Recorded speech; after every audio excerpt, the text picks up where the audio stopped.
Monsoon weather का best उपटन है milk उपटन, जो डल, टैंट और स्टिकी स्किन के लिए दी बेस्ट है। इन सारे इंग्रेडिएंट्स के नेम मैंने मेंशन कर दिए हैं, जिसे हम एयर टाइट कंटेनर में बना के रख लेंगे। 1 टीस्पून ऑफ बेसन, 1 teaspoon of multani mitti, 1 teaspoon rice flour, 1 teaspoon mulethi powder, 2 pinch of amba haldi and 2 spoon of star ingredients milk powder.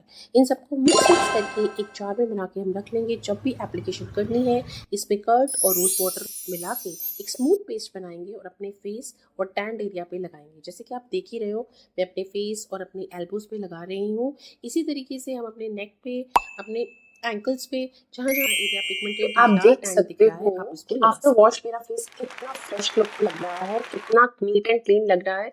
At least इसको 3-4 बार जरूर लगाइएगा और डेफिनेटली मुझे बताइएगा कि आपको ये उपटन कैसा लगा। तो डेफिनेटली ट्राई दिस। ऐसे ही आयुर्वेदिक सीक्रेट्स जानने के लिए सिल्क मेकओवर्स को फॉलो कीजिए।